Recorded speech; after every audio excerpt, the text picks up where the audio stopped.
valuable pearl, more treasure, leavened bread, mustard seed, sprouting seed, a dragnet. Nope, no pride parades. And no parades in general, because really all parades are pretty terrible. Values will be taught, whether that's religious values or civic values. Here's Pete Buttigieg's partner leading young people in a pledge of allegiance to the rainbow flag. All right, I pledge my heart. To the rainbow. Of the not so typical gay camp. One camp. Full of pride. Indivisible. With affirmation and equal rights for all. Watch your heads. And naturally, this sort of thing, along with curriculum, is playing out in schools all over America. If you can correctly identify more gender or orientation flags than flags of countries, you're doing education wrong. Also, why isn't there a straight flag? Oh wait, there is. According to the New York Times, thanks to our COVID-19 policies, it's alarming the degree to which children are severely behind in reading. It might have worsened because of the pandemic, but that's not actually new. According to USA Today, National Assessment of Education Progress showed that only 24% of seniors scored at or above proficient in math in 2019. In reading, 37% of seniors scored at or above proficient in 2019. The exams also survey students about what they're doing inside and outside the classroom. Half of seniors in 2019 said they read literature outside of school at least once or twice a year.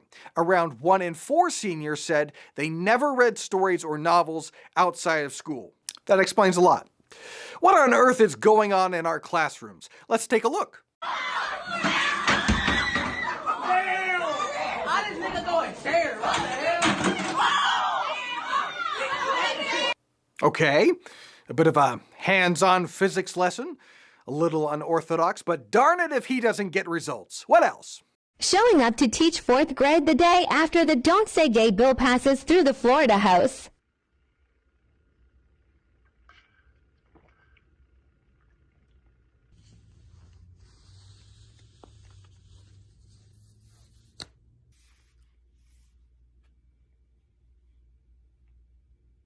Our society has changed somewhat in ways for the better, okay? No longer, for most people, is that line a hard drawn line, okay? That line gets blurred.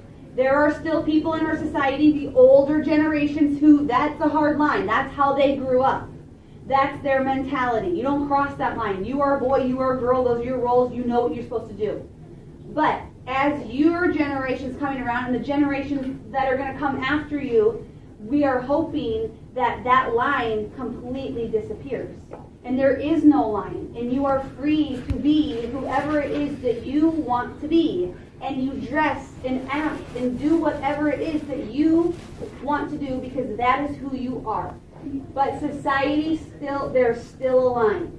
Yes, we can't read, sure we can't do math, but the important thing is installing in them gender confusion. And that's one lesson that is sinking in. According to an Arizona Christian University survey, 30% of millennials identify as LGBTQ. Values are being taught in the classroom and reinforced in the broader culture, which is a pretty potent combination in shaping mushy minds. A catechism for LGBTQ brought to us by our taxpayer dollars.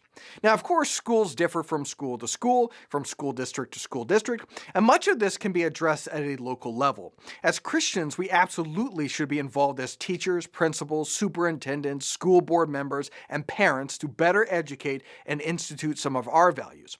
But in broad cultural terms, there is a clear and obvious attempt to foist onto the American public school system the ideology of the LGBTQ, an ideology which is antithetical to Christianity. These are not neutral value systems, and there isn't a single aspect of human sexuality that doesn't fall under the purview of morality, and schools are not allowed to explicitly teach Christian morals. So whose morals are they teaching? Whose values? Which worldview? Banning even talking about these issues is as neutral as it gets, which is why the Florida bill is good. But even that is only until 3rd grade. And the freak out over that is because the other side knows just as well as we do that values are instilled at a young age.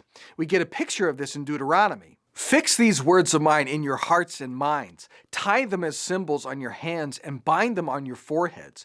Teach them to your children, talking about them when you sit at home and when you walk along the road, when you lie down and when you get up. Write them on the door frames of your houses and on your gates, so that your days and the days of your children may be many in the land the Lord swore to give your ancestors, as many as the days that the heavens are above the earth. Your kids are in school for 7 hours, being taught, instructed, indoctrinated. What words are being fixed in their hearts and minds? Then they come home, watch some TV, listen to music, play some video games. How many hours before bed? What values? Whose worldview are they listening to? It's no wonder so many more young people are identifying as LGBTQ and pledging allegiance to the rainbow flag. They all went through the catechism.